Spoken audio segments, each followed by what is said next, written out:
realmente um Prof, comentário. esses slides a prof vai disponibilizar para a gente depois? Vocês chegaram a receber um Está link? tudo no Drive, professora. É isso que eu ia perguntar. Você chegou, isso, está todos lá, seu material. Aliás, excelente, viu? Tá lá. Eu até tem livro lá também, que é um livro de propriedade intelectual no agronegócio. Eu não escutei. Tem um link que foi mandado para vocês pela Maiara. Ah, tá. Pela Mayra, meu Deus, chama ela de Maiara, é Mayra. Pela Mayra, no e-mail. Tá. Então, nesse link tem um Drive, e é o Drive, sim, vocês têm acesso. E sempre eu vou atualizando, vou colocando coisas lá, eventualmente, tá? Mas, assim, vocês têm acesso a toda a apresentação, inclusive aquilo que eu não vou fazer, porque a aula é menor do que eu gostaria de fazer, né? Mas, então, tem um conjunto de coisas, tem alguns artigos.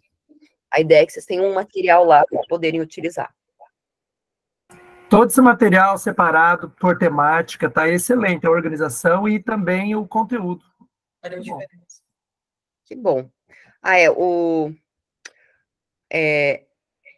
Me ajuda a falar teu nome. É Magdiel? Eu não sei. Mas ele colocou o ela. Eu não sei. É Magdiel, professora. Tá Magdiel, correto. Magdiel, isso. Magdiel. Ela colocou o link do Drive ali no chat, caso alguém não tenha visto ainda. Então é esse link. Ah, tranquilo, não tem problema, Magdiel. Aqui, eu estou muito acostumada com os nomes aqui do pessoal do Sul, daí quando eu saio daqui tem uns nomes muito diferentes e eu fico custando a falar os nomes. O povo do Sul tem uns nomes mais, tipo assim, repetitivos, comuns, daí às vezes me pego. Mas então... Daí tu encontra um Édilo, né, professora? O nome desse também. Que eu quase chamo de Édipo, né? Então, brincadeira, Édilo. Não tem... Mas vamos lá, vou aprendendo a falar o nome de vocês. Essa é a ideia. Então, vamos para a parte, então, de patentes. Por que eu quero tratar de patentes para depois tratar de cultivares? Patentes é um direito de propriedade intelectual que é um dos mais antigos, considerando que todos são novos, mas é um dos mais antigos. E ele é o que, digamos assim, vai ser onde se discute a questão de se eu posso ter patente de plantas ou não. Cultivares, então, que vai vir como uma forma de solução para proteção, mas que, como o Orlando já falou, não solucionou muita coisa. Mas patentes constrói a lógica, né? Então, tendo falado um pouco de direito autoral ontem, hoje, agora, né, de marcas e agora de patentes, eu dou as estruturas lógicas de como funcionam as áreas principais da propriedade intelectual. E daí, depois disso, é um pouco mais simples de entender como se aplica isso para as outras áreas da PI, como desenho industrial, etc. Então, vamos lá. Algumas questões que é interessante a gente diferenciar, tá? Primeiro, a diferença entre o que é criação e invenção. Criação, qualquer criação, não é considerada uma invenção estricto sensu. Porque para ela ser considerada invenção, ela tem que ter um efeito técnico ou industrial. E tem que ser passivo de aplicação em escala, em série. E daí tem aqui alguns autores, eu não citei depois os autores da parte de marcas, mas vou citar para vocês, enquanto eu falo desses aqui também. Um dos autores que a gente utiliza bastante na parte de patentes, mas também de marcas, é o Gama Cerqueira. Ele já morreu, o trabalho dele é antigo, mas ele ainda é um dos maiores escritores e que mais, digamos assim, debulhou a propriedade intelectual no Brasil. Ele tem um tratado de propriedade industrial, que é em 3 volumes, e que é muito interessante para a parte mais técnica, principalmente de patentes, desenho industrial, ele tem muita coisa interessante ali. E ele diz que para que uma criação seja considerada invenção, é necessário que haja uma solução nova para um problema técnico existente. Esse é o foco da invenção. Eu tenho que solucionar um problema técnico. Então, eu tenho que ter essa função dentro da invenção acoplada. Não é qualquer ideia que eu consigo proteger como uma patente de invenção. A outra diferença que é importante fazer é em relação ao que é descoberta e invenção. Descoberta é revelar algo que já era encontrado na natureza, mas era desconhecido. Por exemplo, quando o Newton descobriu a lei da gravidade, ele não criou a lei da gravidade. Porque se ele tivesse inventado a lei da gravidade, as coisas flutuariam, né? Mas as coisas já caíam antes. Ele conseguiu, na verdade, observar e fazer uma fórmula científica, uma fórmula matemática, para descrever como que se dava a queda em face da gravidade. Mas ele não criou. Então, essa é uma diferença. Quando eu encontro algo na natureza, eu descubro uma fórmula matemática que descreve algo da natureza, eu não estou criando, não estou inventando, estou descobrindo algo que só não estava disponível para a humanidade. A invenção é realmente criar algo que era antes inexistente, algo que não existia daquela forma na humanidade. E daí eu trago esse exemplo aqui do captopril, em que eu já tinha o veneno, se eu não me engano, da jararaca, disponível. Mas o que eles conseguiram fazer foi, dentro do veneno da jararaca, isolar uma molécula, e essa molécula especificamente auxiliar nas questões relacionadas ao sistema cardíaco. Então, eu tenho uma invenção porque eu pego algo que estava disponível na natureza, mas não como tal, e sim eu faço todo um melhoramento, um estudo, isolo, e vejo qual é a molécula especificamente que vai servir para aquele meu propósito. Então, na invenção, sempre haverá obrigatoriamente uma manipulação, e todo mundo defende que seja uma manipulação humana, mais uma vez vem a questão da IA, na eventual descoberta, tornando-a diferente do produto originalmente encontrado na natureza. E esse é um outro autor também bom na parte de patentes, que é o Jacques Labrunière. Então, feita essa diferenciação, o que é invenção? A invenção, pela sua origem, ela é uma criação intelectual, e como resultado de uma atividade inventiva do espírito humano. Então, tem essa questão bastante forte. Inclusive, teve um depósito de uma patente de invenção, cujo inventor era uma IA, que era o Debus, se eu não me engano, e o INPI fez uma exigência para que fosse colocado um inventor humano. Ele não aceitou que o inventor fosse uma IA. Então, um invento decorrente da criação intelectual da atividade inventiva do espírito humano. E pelo modo da sua realização, ela tem que ser uma criação de ordem técnica, então não é uma criação de ordem artística, que isso cairia lá para o direito autoral. E pelos seus fins, ela constitui um meio para satisfazer as exigências e necessidades práticas do homem. Também é o Gama Cerqueira. Então, essa é a lógica da invenção, daquilo que a gente vai proteger por meio da patente de invenção. Antes que eu esqueça, né, alguns autores de marcas, se vocês quiserem utilizar para poder, né, pesquisar um pouco mais. Tem o livro da Maite Moro, que é Direito das Marcas, e tem o livro da Michele Copetti, que é Afinidade de Marcas, uma questão de princípio, que são 2 livros que são bem bons de ler, são, assim, bem didáticos, e que ajudam bastante para quem estiver iniciando. E também tem um autor chamado Denis Borges Barbosa, que infelizmente já faleceu, e que ele tinha o hábito de todos os livros dele que tivessem esgotado a primeira edição, ele colocava os livros disponíveis online. Então, vocês vão pesquisar Denis Borges Barbosa, livros, marcas, seja o que for, vocês vão encontrar livros e artigos dele disponíveis online. E ele tem muita coisa, então dá para usar bastante. E o filho dele, que é o Pedro Nunes Borges Barbosa, também já tem alguns livros bem interessantes, também disponíveis online, porque a primeira edição esgotou. Um deles é sobre concorrência desleal, que é muito bom. Então tem outros livros também, um sobre a parte processual, que é muito bom. Eu recomendo para vocês. São alguns autores para vocês terem ideia, né, dentro dessa área da propriedade intelectual. Então, fazendo esquema, eu adoro fazer esquema, né, do que é invenção. Criação humana, para a solução de um problema técnico, em um determinado campo tecnológico, com aplicação industrial. Só que não é qualquer invenção, ela tem que cumprir esses requisitos. Primeiro, ela tem que ter novidade, e a gente vai falar do que é novidade. Mas, basicamente, ela não pode estar compreendida no estado da técnica, ou seja, já ser conhecida. Maite Moro. Meu sobrenome é Sérgio Moro, mas não é parente, eu acho. Isso pode ser bom ou ruim. Atividade inventiva. Ela não pode ser óbvia para um técnico no assunto, aquela forma de desenvolver aquele invento. E tem que ter aplicação industrial, ou seja, ela precisa ser possível de ser reproduzida em série. E, além disso, a patente, ela tem que ter uma suficiência descritiva. Quer dizer que, e esse é um ponto bem importante de patentes, quando eu faço uma patente de invenção, é diferente da marca em que eu só coloco lá o logo ou o nome. Na patente, eu vou escrever realmente um relatório. Esse relatório, ele tem uma forma de ser escrita, tem um conteúdo que tem que ter previsto. É tipo escrever um artigo científico, tá? E nele, ele tem que ter toda a descrição daquele invento para que alguém que seja técnico no assunto consiga ler a patente e consiga desenvolver. Por quê? Qual que é o fundamento, daí um outro fundamento econômico da propriedade intelectual?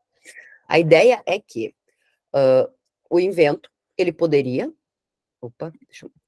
ficar em segredo, né? Assim como o pessoal diz, né, que a fórmula da Coca-Cola está em segredo, o invento poderia estar em segredo, poderia ficar na cabeça do inventor e poderia o resto da vida dele, ele passar para os filhos dele e continuar em segredo, e ele não ceder isso para ninguém.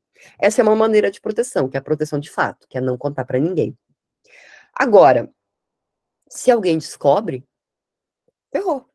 Ele vai poder utilizar e fazer o que quiser, né?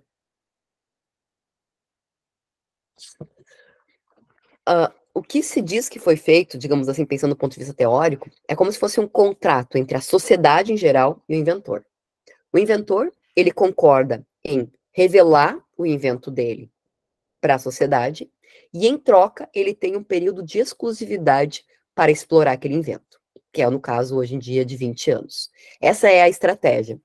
Então, para isso, ele precisa descrever adequadamente o invento para que todo mundo tenha acesso. Por quê? Porque depois dos 20 anos da proteção, a ideia é que todo mundo possa utilizar esse invento para produção. Que é o caso, por exemplo, dos genéricos. O que é um medicamento genérico? Medicamento genérico é um medicamento que foi inventado por alguém, que foi patenteado, que durante 20 anos tive exclusividade, e depois ele caiu em domínio público. E quando ele caiu em domínio público, as empresas farmacêuticas produtoras de genérico viram a patente e puderam fazer aquele medicamento, daí por um preço diferenciado. Isso também é uma característica importante da patente. A ideia de conceder esse período de exclusividade é para que o inventor seja incentivado, né, a inventar, porque ele vai ter esse período de exclusividade de 20 anos, e nesse período ele vai poder explorar, né, a patente com o valor, digamos assim, claro que não pode ser um valor totalmente aleatório, mas com um valor que seja suficiente para que ele possa desenvolver novos inventos e ter uma remuneração justa por ter revelado aquele invento dele. Essa é a base, digamos assim, econômica do fundamento da existência do sistema de patentes. Então, o inventor conta para a sociedade e a sociedade permite essa proteção. Hoje em dia, parâmetro técnico depende muito da área, Orlando. O que se utiliza mais? Muito mais uma comparação relativa de preços do que valores absolutos. Claro que, eu estou falando da indústria farmacêutica, tá? A indústria farmacêutica é um valor considerável para chegar numa molécula nova. Então, ela, de alguma maneira, vai fazer um cálculo para que ela consiga, nessa molécula, ter o retorno de todo o investimento que ela fez, que pode demorar 10, 15, 20 anos para eu conseguir realmente ter uma molécula nova, e ter um lucro em cima disso para que eu continue fazendo a pesquisa. Não existe um sistema que valore para dizer se aquele valor é justo ou injusto. O que se faz? E foi o que aconteceu, por exemplo, no caso do licenciamento compulsório do Efavirenz, que era um medicamento que faz parte do coquetel da AIDS. Verificou-se que em outros países, a empresa, que eu não lembro se eu acho que é a Merck, mas não lembro direito, ela estava praticando um valor bem menor do que ela praticava no Brasil. Então, eu não tenho uma ideia absoluta de que aquele valor está errado ou está certo, ou é a mais ou a menos. Mas se verificou que em outros países ela estava cobrando bem menos do que no Brasil, porque o Brasil tem esse sistema único de saúde que compra em quantidade para repassar, né, no caso do coquetel da AIDS, para quem tem essa situação. E daí, nesse caso, foi negociado na época, mas não se chegou a um termo, e daí, ao final, foi decretado o licenciamento compulsório para que a empresa, então, recebesse por esse medicamento o valor que ela recebia em outros mercados. Então, foi esse muito mais o valor relativo do que absoluto que foi utilizado em relação à valoração. E daí, como que a gente vai verificar isso quando eu falo, por exemplo, que tem abuso de direito? Muitas vezes o que acontece não é nem o valor muito exorbitante, mas é simplesmente a empresa não fornecer aquele produto para o mercado brasileiro. Daí, nesse caso, também eu poderia ter uma situação em que eu poderia considerar um licenciamento compulsório. Outro jargão importante. Muita gente chama isso de quebra de patente. Mas patente é isso aqui, é um papel. Como é que eu vou quebrar um papel? É só para vocês lembrarem que quebra de patente é uma expressão que não é muito adequada juridicamente. O que eu tenho é um licenciamento compulsório. A patente não deixa de valer, e o que acontece é que durante um período de 3 anos, você vai combinar qual é o valor que você vai pagar para o titular da patente em relação ao medicamento, por exemplo, ou ao produto que você teve o licenciamento compulsório. Só para fazer esclarecimento sobre isso. Então, nós temos 2 formas de proteção, ou o segredo, ou a patente de invenção. Importante, né? A patente é uma proteção de direito, e sim, a concessão do pedido, né, de patente, ela tem um efeito atributivo de direito, que é diferente do que a gente tinha falado do direito autoral. É a mesma lógica das marcas. Então, a patente é um documento que confere uma titularidade que é temporária, 20 anos do depósito, e territorial, vai valer no Brasil, concedida pelo Estado, por força de uma lei, para o titular, para que ele faça o quê? Ele impeça ou exclua terceiros, sem a sua prévia autorização, de fabricar, comercializar, importar, vender produtos ou processos relacionados à matéria protegida. É isso que é a patente de invenção. Aqui é um formato antigo dela, em que a gente pode ver os dados, assim como a gente viu os dados, né, das marcas, mas daí eu fiz os prints já, para a gente fazer, para eu não entrar lá no sistema, porque às vezes pode acontecer de não funcionar. Então, esse daqui, assim como eu entrei na base de marcas, eu posso entrar aqui na base de patentes. E nesse caso específico, eu posso consultar pelo número do pedido, pelas palavras no resumo, pelas palavras no título, posso fazer uma série de buscas. Aqui eu fui buscar especificamente essa tecnologia chamada CRISPR-Cas9, que é uma metodologia de edição genética, edição gênica. Eu vou lá e edito o DNA. E daí, nesse caso, eu fiz a pesquisa e eu encontrei no resumo 39 pedidos de patente que continham no resumo o uso dessa metodologia para fazer edição gênica. E daí a gente vai ver desde assim, ó, composição e métodos para edição de base de cadeia pesada de miosina, edição gênica de mutação, esse daqui é para um medicamento, método para edição in vitro de gene hepático. Então vai vir uma série de coisas, eu posso fazer as pesquisas relacionadas com isso. Eu escolhi especificamente uma patente que é a composição para edição de genoma para suprir o escurecimento em uma planta de batata, tá? Então, foi feita uma edição gênica para suprimir o escurecimento da planta de batata. Isso aqui são as informações que a gente encontra no site do NPI, e a gente pode fazer umas buscas a mais para vocês poderem conhecer um pouquinho melhor. Aqui eu vou ter o número do pedido, a data que foi depositada, e daqui vocês vão ver que tem uma diferença da data de depósito para publicação, deu um bom tempo. Por quê? Diferente de marcas, eu posso escolher ter um período de sigilo de 18 meses em que minha patente está depositada, mas ela não é revelada. Esse período serve, por exemplo, para que o titular da patente negocie a patente. Ele pode renunciar a esse período? Pode. E daí a análise da patente é mais rápida. Mas ele pode deixar por esse período. Esse pedido ele foi feito originalmente na Coreia. Esse aqui é o número original. E a data original, que é 2020. Por que de 2020 para 2021? Bom, porque eu tenho um período que a gente vai ver para frente, que é a prioridade unionista, que me permite, além do PCT, depositar num país e ter 1 ano para escolher depositar em outros países que o meu negócio tenha interesse. Então, esse, especificamente da Coreia, ele escolheu depositar depois de 1 ano aqui no Brasil. Aqui eu vou ter a classificação, assim como eu tenho classificação de marcas, eu tenho classificação de patentes também. Só que ela é uma classificação um pouquinho mais complexa e ela está relacionada com o ramo de atividade para que eu consiga achar patentes. Depois eu vou ter o título, que é um título bem longo, e eu vou ter o resumo. Aqui eu vou ter o nome do depositante, que é a Tolgen, o nome dos inventores, que são nomes, né, para quem conhece Dorama, são nomes conhecidos, para mim são nomes estranhos. E eu vou ter o nome do procurador, ou seja, o escritório, né, que vai representá-lo aqui. E quando ele entrou na fase nacional. Então, aqui eu tenho dados básicos do que é essa patente. Se eu desço um pouco mais aqui, eu vou ver que, diferente de marcas, a partir do terceiro ano, eu preciso pagar uma anuidade para que eu mantenha essa patente até o 20º ano. Então, em marcas, eu pago só o decênio. A cada 10 anos eu pago para manter minha marca. No caso de patentes, todo ano, a partir do terceiro ano, eu tenho que pagar uma anuidade, que é o valor para que eu mantenha o meu pedido e depois, né, a patente vigente.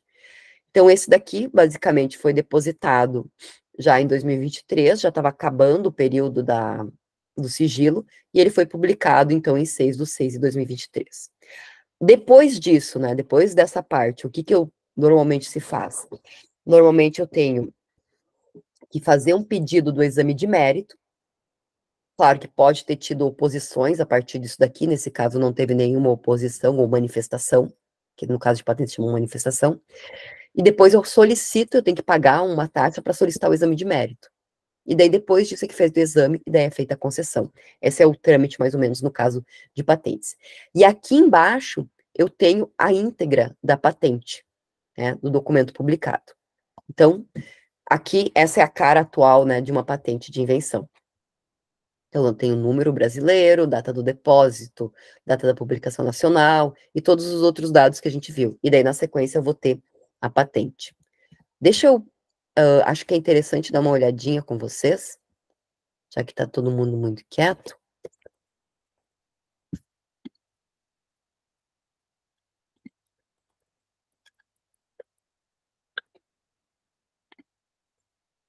Vamos fazer o que a gente fez com marcas aqui com patentes.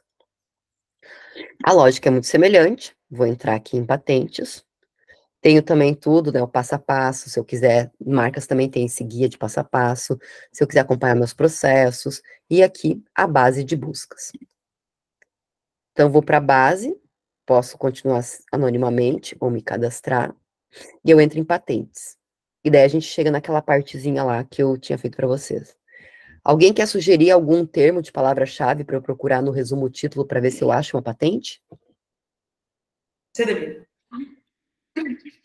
Como? Nada não. A doutora Natália gosta de uma canabidiol. Para com isso, menino tóxico. Canabidiol. Ah, pronto. Não vai na minha ideia não, professor. Não vai não. Não vai, não. Olha só, eu coloquei no título, não coloquei nem no resumo. Nós temos hoje 67 pedidos de patentes relacionados a canabidiol. O uso do canabidiol em formulações cardiopléticas. Porém, professora, o canabidiol é conforme tem até medicamentos que são legalizados que têm o composto ativo de canabidiol. Um que é o mesmo é o fenobarbital, que é conhecido popularmente como Gardenal, que é um anticonvulsivo, o qual faz a composição de canabidiol. Isso daí é óbvio. Tem imensos medicamentos, os quais são derivados de canabidiol. No entanto, tem a benesse do medicamento, do composto ativo, no entanto, utilizam como meios alucinógenos também, porque é o mesmo composto. Dependendo como o organismo faz a dissolução, o composto que é utilizado desse componente. A alucinógeno é diferente do composto que é utilizado no canabidiol. Exatamente. No entanto, até mesmo conforme uma matéria que eu vi, presenciei, inclusive, foi de um médico lá no Peru, que uma criança uma criança de 11 anos, estava tendo uma crise convulsiva em cima de uma maca, e o médico pediu imediatamente o chá de maconha, na verdade, porque tem o componente de canabidiol, entendeu? E aí ingeriu na garganta da criança de 11 anos, e imediatamente, questão de segundos, cessou a crise convulsiva. Foi maravilhoso aqui. Que na verdade, o canabidiol, né, a maconha em si, ela vai ter compostos ativos que são psicotrópicos e vão ter compostos que são medicamentosos. Então depende do que a gente está utilizando. Diga, Orlando. É que a maioria que a gente vê aqui são patentes de transformação. Patente para você decompor e recompor na fórmula ali é de transformação. Pelo que eu estou vendo na relação aqui, né? Eu só... né, o canabidiol é substância, mas eles têm aqui, por exemplo, um método inventivo para poder... Vamos lá. Não, tem até um tratamento aqui, método para irrigar uma cultura. Sim. Tem de tudo aqui dentro mesmo. Assim. É que está relacionado ao composto, mas normalmente pode ser patente de invenção ou pode ser método de transformação também, né? Pode ser, dentro disso, pode ser em relação ao produto, em relação ao processo, pode ser uma série de coisas. Eu só queria trazer um exemplo para vocês. Legal. Deixa eu clicar alguma aqui aleatoriamente, só para a gente ver como é que ela tá. Vamos pegar uma mais antiga. Deixa eu ver. Aqui é o contrário de marcas. Quanto mais para trás, mais antiga. Deixa eu pegar aqui. Porque daí a gente consegue ter noção do que aconteceu com ela. Tem uma aqui que se chama só canabidiol. Vamos dar uma olhada nela. Tô olhando aqui totalmente aleatório, tá? Não faço ideia do que tem. Essa aqui, que é canabidiol, ela é do Reino Unido, de 2015, né? E a presente invenção se refere ao uso de canabidioides no tratamento de doença degenerativa do músculo esquelético. Em particular, a doença degenerativa do músculo esquelético é a distrofia muscular de Duchenne. Então aqui tá, essa aqui é uma patente mais antiga, então é uma patente mais ampla do que as mais recentes. Como vocês podem ver aqui, tipo, em termos de dados, pertence a essa GW Research Limited, aqui são os inventores, né? Tem um italiano aqui, os ingleses, quem representa. E aqui eu já tenho, olha, ela tá já na 8ª anuidade. E vamos ver o que já aconteceu com ela. Entrou na fase, né, nacional do PCT, que eu vou falar para vocês o que é. Aqui ele foi admitido na fase nacional. Aqui teve uma situação que vocês talvez não saibam, mas num primeiro momento a Anvisa era obrigada a analisar as patentes também. E nesse caso aqui, ela passou pela análise da Anvisa também. Agora não é mais obrigatório. Daí foi feita uma transferência, provavelmente de titularidade. Aqui a Anvisa, então, deu a anuência. Teve uma exigência preliminar. E daí aqui vai ter, então, a petição da exigência, né, que foi feita, que o NPI pode fazer. Foi emitido o parecer técnico, então, do NPI. E, por fim, esse pedido, ele foi indeferido. Então, é isso que vocês conseguem conhecer olhando para isso daqui. E aqui embaixo, se vocês clicarem, vai aparecer, acho que não está aparecendo para vocês, um Não Sou Robô. E daí vai aparecer aqui a patente, traduzida por português, do canabidiol, dessa aqui que foi indeferida. Então, só para vocês verem como que é estruturada uma patente. Eu tenho, né, o resumo, dizendo qual é a área que eu vou aplicar, os antecedentes da invenção, que eu vou dizer, né, o que tinha antes, e vou contar nisso daqui como que o meu é melhor que os demais. Daí aqui eu vou fazer o sumário de como que o meu funciona, né, que é a revelação, ou eu vou descrever os desenhos que eu posso trazer aqui também. Tem muitos. E daí aqui vão ter a fórmula do canabidiol, do ácido canabidioico, de todos eles que são mencionados acima. Descrição detalhada. Exemplos dos efeitos. Exemplo 1, 2, 3, que são exemplos que daí vão ser utilizados depois. Então, vê que é uma peça longa, né?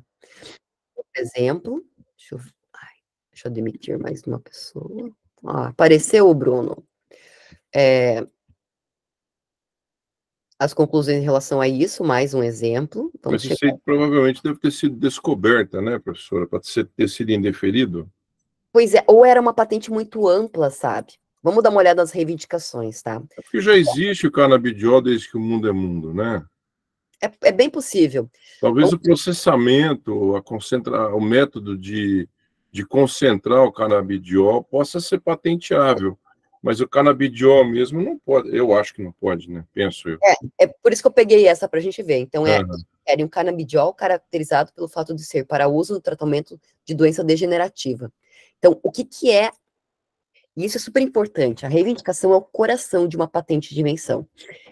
O que eu protejo é isso, é canabidiol para usar no tratamento de doença degenerativa do músculo esquelético. É isso que eu queria. E foi ali que provavelmente depois a gente pode até olhar o parecer para ver por que foi indeferida. E daí, aqui eu vou ter a reivindicação independente, que é o coração. E depois eu vou ter outras dependentes, pelo fato de que essa doença, então, é a distrofia muscular de Duchenne, pelo fato de que a dose é entre 1 e 1.000 miligramas, que é imensa a variabilidade, e pelo fato de que compreende adicionalmente um ou mais recipientes.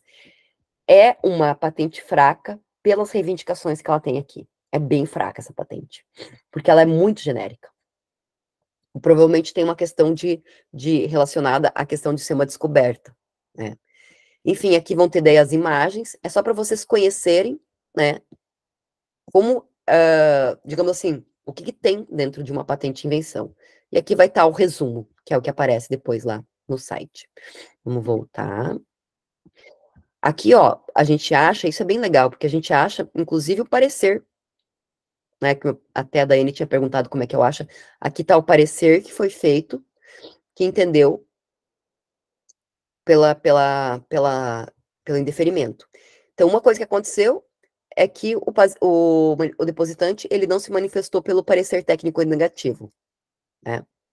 Então, a gente pode olhar o parecer técnico negativo. Deixa eu ver se é isso aqui. É.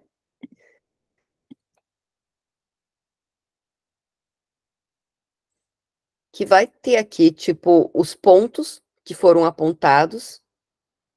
Provavelmente o maior problema seria a questão, deixa eu ver aqui, é considerada invenção, é patenteável, não tem os requisitos.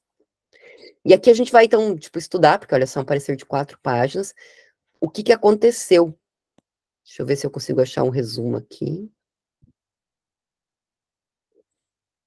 Ele não atende os dispostos nos artigos 10, 11, 18, 13 e 32 da LPI. Deixa eu ver aqui. É matéria, ó, como disse o Orlando, é matéria óbvia do estado da técnica, portanto, em desacordo com o artigo 13. Então, a gente consegue, assim, mesmo que seja uma área bem técnica, ter uma noção, né, sobre por que uma patente, uma determinada patente foi deferida ou indeferida. O 18º aí também, ser vivo. Sim, que provavelmente eles tentaram, só que assim, eu acho que esse não caberia, porque na verdade eles não tentaram a patente sobre o ser vivo, né? Eles Sobre a tentaram, cannabis. então eles tentaram só o uso, né? E não a. Sim. Mas enfim, acho que o principal ponto mesmo foi a questão de ser matéria óbvia. É legal isso, a gente vai descobrindo várias coisas. Deixa eu voltar aqui. Além de poder procurar no resumo, no título, eu posso procurar por resumo, né? E daí eu vou ter bem mais, vou ter 131. Eu posso procurar por nome do depositante, nome do inventor, CNPJ do depositante, e posso fazer a pesquisa mais avançada, que seria combinar, né, o nome do depositante com palavra-chave, com classificação, dentre outras coisas. Então, é só para vocês verem um pouco como é. Patente é algo um pouquinho mais complicado da gente trabalhar no dia a dia, mas mesmo assim é possível e é super interessante. O problema é que enquanto estava tentando essa patente, ele estava fazendo uso e cobrando, né? Sim, é possível que sim. É o que foi, acho que se eu não me engano, foi esse o principal argumento para a declaração da inconstitucionalidade do parágrafo único do artigo 40, que eles depositavam e a própria empresa criava uma série de entraves para que a patente não fosse definitivamente analisada, e posteriormente, ainda que indeferida, nesse período ela continuava cobrando normalmente. Né? E com isso você tinha uma extensão do período de patente também, porque um processo desse, se você quiser, a gente sabe que em processo você pode enrolar até por 10 anos, né? Então teria uma patente por 30 anos, numa hipótese, né? Esse era um dos grandes problemas, perfeita observação. Além disso, tem uma outra questão complicada em relação às patentes. Ai, só um pouquinho, gente, um minutinho.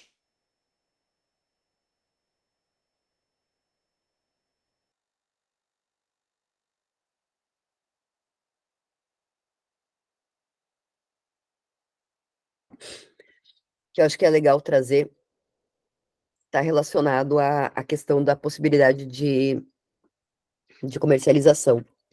Diferente de marca, que eu registro a marca e posso utilizar, uma patente de invenção, por exemplo, na área de fármacos ou na área de defensivos, além do registro que me garante a exclusividade, eu tenho que ter o registro junto ao órgão que me permite a comercialização. No caso de fármacos, por exemplo, eu tenho que, além de ter a patente, ter o registro junto à Anvisa, e ela tem que me liberar a comercialização. Cultivares vai ser a mesma coisa, e no caso de defensivos, agora estava nessa discussão, né, se seria só o Ministério da Agricultura ou se continuaria o Ministério da Agricultura, o IBAMA e a Anvisa para liberação, né, dos defensivos. Então, é uma parte que ficou, né, que tinha sido vetada, daí está na discussão de se derruba o veto ou não. Eu não peguei agora essa última parte, se já foi derrubado o veto ou não, relacionado com isso. Então, eu tenho esses dois pontos, que é você ter a patente e você ter a comercialização. E muitos desses produtos, eles já são comercializados lá fora, então eles trazem toda a documentação de dados de prova lá de fora e acaba sendo mais tranquilo de passar a comercialização. E daí, como o Orlando comentou, eles acabam enrolando muito para a patente ser finalmente indeferida e durante esse período efetivamente se cobra pelo uso, né, da tecnologia. Claro que aquele que pagou por isso poderia entrar com uma ação, né, como algumas têm entrado, inclusive, né, para repetição de indébito. 1%, acho que faz, se fizer, 1% faz isso. Compensa, o crime compensa nesse caso. Esse é o problema. Mas existe essa possibilidade.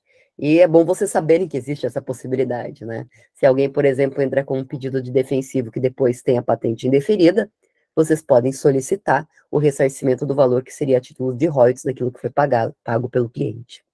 Claro que é difícil de provar, tem toda a questão de você ter a documentação, né, para demonstrar o que foi comprado e tal, mas é possível, né? É possível. Eu encontrei uma limitação de valor aqui, professora. Não sei se ainda está vigente, mas acho que ainda não foi revogada essa portaria aqui. Isso aqui é para exportação.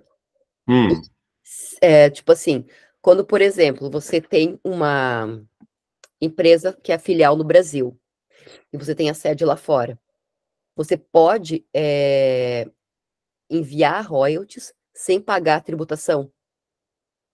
Só que tem uma limitação de percentual daquilo que você pode enviar de royalties. É isso que se refere a essa portaria especificamente. Tá. Não é relacionado com essa parte aí de eu entrar com uma ação judicial. Entendi. Tanto que... Aqui ele fala em energia também. Transportes, material de transportes, metalúrgica. Coisas dentro da Receita Federal que eu posso deduzir, né, para poder não pagar tributos em relação a isso. Eu só estou tentando lembrar agora. Outra coisa que eu ia falar. Inclusive, para que eu possa ter essa dedutibilidade, é importante fazer o registro dos contratos, tanto de transferência de tecnologia, de franquia, quando eu faço remessa para o exterior. Eu faço os registros desses contratos no NPI. E daí, em face desse registro, é que a Receita Federal autoriza, então, que eu faça uma dedução para não pagamento de tributos sobre os royalties que eu encaminho. Que é um outro mundo à parte. Enfim. Aqui eu tenho algumas... são algumas coisas relacionadas a como as empresas mais inovadoras do mundo têm número de patentes, só para a gente lembrar que, tipo assim, no Brasil, em relação às empresas, as que mais têm patentes são Embraer, Natura, né, depositadas. Mas se a gente for olhar no cômputo geral, isso é uma coisa interessante, as maiores depositantes são instituições públicas de pesquisa, se for pensar. Falando só das depositantes brasileiras. Enfim, no âmbito mundial, claro, os mais inovativos que têm mais patentes, eu vou ter aqui as da tecnologia. Não vou entrar muito nessa parte, digamos, do histórico das patentes de invenção, que eu acho que não é o nosso foco principal, mas vai estar olharem, tem legislação, só vou trazer alguns pontos. A primeira patente concedida é de 1421. Então, se eu for considerar, pensando em outros direitos, é um direito bastante recente. né? E foi concedida em Florença, na Itália, que era um dispositivo para transportar mármore, que é esse aqui que está na fotografia. Depois eu vou ter, em 449, uma patente reconhecida pela Inglaterra, que era, na verdade, não uma invenção, mas esse cara conseguiu trazer como fazer o processo de produção de vitrais da Itália para a Inglaterra reconheceu, então, a exclusividade para ele explorar durante um determinado período. E a primeira lei é de 1474, então é algo bastante recente. E, ao mesmo tempo, se a gente for analisar, esse lado americano é uma das primeiras leis, digamos assim, então, a primeira Constituição que fala de patentes é americana, então ela é algo muito mais antigo. Na China é muito mais recente, mas, isso é uma coisa interessante, hoje em dia a China é uma das maiores depositantes mundiais de patente. Então a gente precisa pensar um pouquinho também, né, sobre isso. A brincadeira que eu faço é que antes de você ser um grande país inventor, você tem que ser um bom país copiador. Num primeiro momento, a Inglaterra começou a copiar de Veneza. Daí a Alemanha começou a copiar da Inglaterra. Depois os Estados Unidos teve um período que copiava da Europa. Depois começaram tipo assim, primeiro foi o Japão copiando, né, do Ocidente. Daí veio a Coreia copiando. Depois veio a China copiando. E todas elas, na sequência, se tornaram grandes países desenvolvidos inventores. A minha dúvida é quando que o Brasil vai começar a copiar, né? Para ver se a gente um dia vira um grande país inventor. Entenderam a piada? Não. Ok. Eu acho que... Nada se cria, tudo se copia. Pois é, e a gente tem uma ideia muito assim de que não...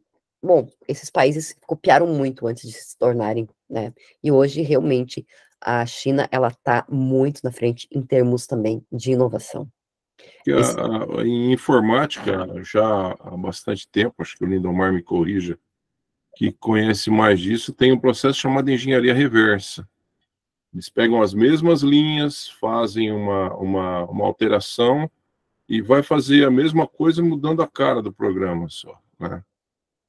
Eu acho que o que a China provavelmente faz, ou todos os países fazem, seria isso, né? Era o que ela fazia e agora ela está começando a criar também, né? E sim, e faço isso não só na informática, mas em todas as áreas de tecnologia. Primeiro eu aprendo com engenharia reversa, para depois começar a criar em cima daquilo que eu descubro, né? Enfim. É só, tipo assim, algumas ideias, né? Tipo, algumas questões que eu queria trazer para vocês pensarem. No Brasil, a nossa legislação também não é tão recente. A nossa primeira lei sobre patentes é de 1809, que é o Alvará de 28 de abril de 1809, logo depois da chegada da família portuguesa no Brasil. E o primeiro pedido, né, de patente registrado aqui no Brasil, que ainda era na época privilégio industrial, foi uma máquina de descascar café, de 1822. Então, tivemos uma série de legislações, depois tivemos o Código de Propriedade Industrial de 45, a Lei 5772 de 71, e atualmente, então, a gente vai ter, regulando a parte de patentes, a 9279, que eu já falei várias vezes para vocês, né, que está alinhada com o TRIPS, com a CUP, União de Paris, e com o PCT, e na Constituição Federal. Isso é uma característica interessante. Toda a legislação brasileira, todas as constituições brasileiras citaram a proteção a inventos industriais, desde a primeira.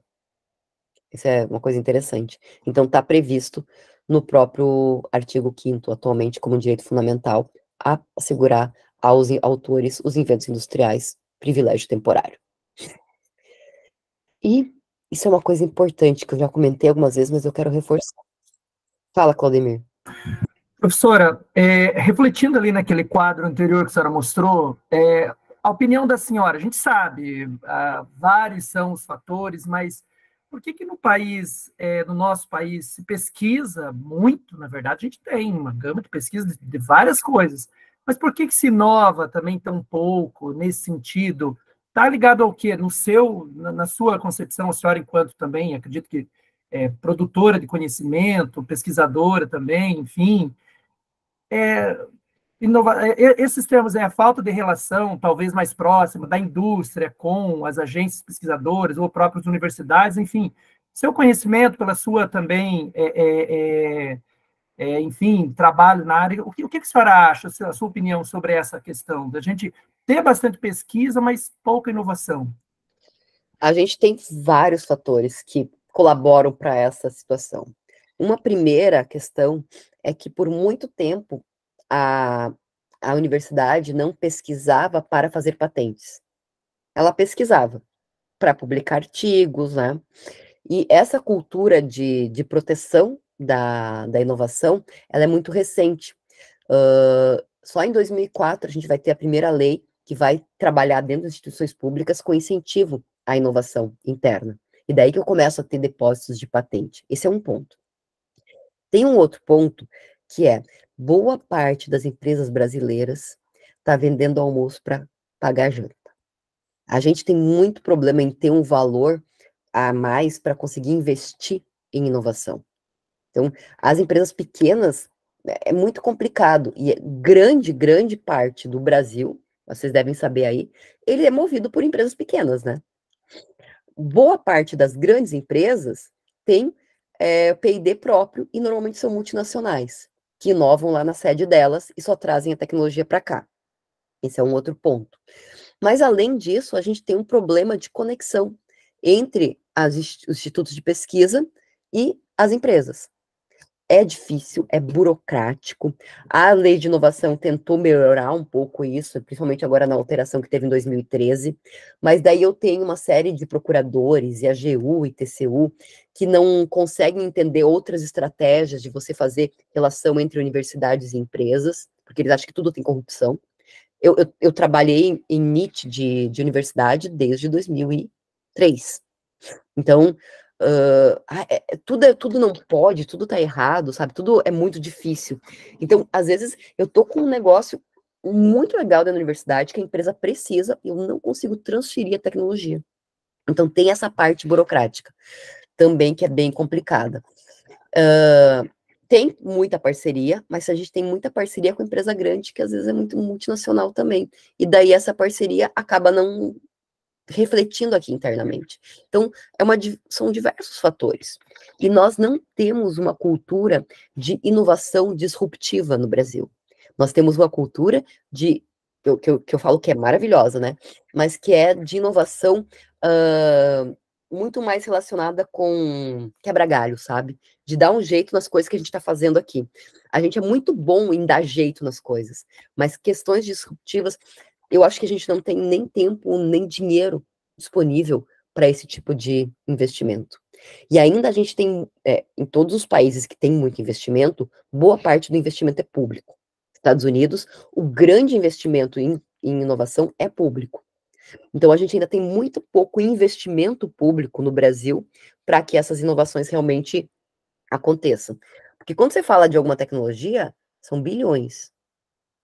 E quando você vai pegar o edital da FINEP, é 100 mil. O que eu faço com 100 mil? Com 100 mil eu pago para conseguir manter meu laboratório, por exemplo. Mas eu não consigo fazer alguma coisa que seja de ponta. Mesmo assim, se faz muita coisa.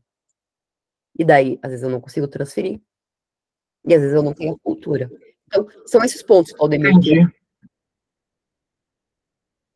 E como arrumar, não faço a mínima ideia. Eu estou no ambiente, né, que a gente chama no ecossistema de inovação, há 20 anos. Me dei conta agora que é 20 anos. E, tipo assim, a impressão que eu tenho toda vez que eu vou fazer alguma coisa é que eu tenho que de novo explicar tudo, sabe? Que o pessoal principalmente o pessoal da burocracia, tá? Procurador que trabalha em universidade, TCU, etc., parece que eles não conseguem se apropriar dessa lógica de que a gente precisa de agilidade. A gente, por ter muita corrupção, a gente tem muito controle, que não necessariamente evita a corrupção. Perfeito. E para quem quer fazer direito, é um parto. Enfim. Só para brincar com vocês, né? Eu tenho um trabalho que eu faço hoje no Ministério da Saúde, já faz 4 anos que a gente está com esse trabalho, e eu consegui uma bolsa para ir fazer um estágio como professora visitante na Inglaterra. Eu tenho que sair do meu projeto do Ministério da Saúde para poder ir como visitante para a Inglaterra. Eu não posso continuar. Porque para eles, tipo assim, eu não posso fazer as duas coisas ao mesmo tempo. E qual a lógica? Eles apresentam uma lógica para isso ou não? É que eu estou ganhando uma bolsa, eu não posso ganhar outra.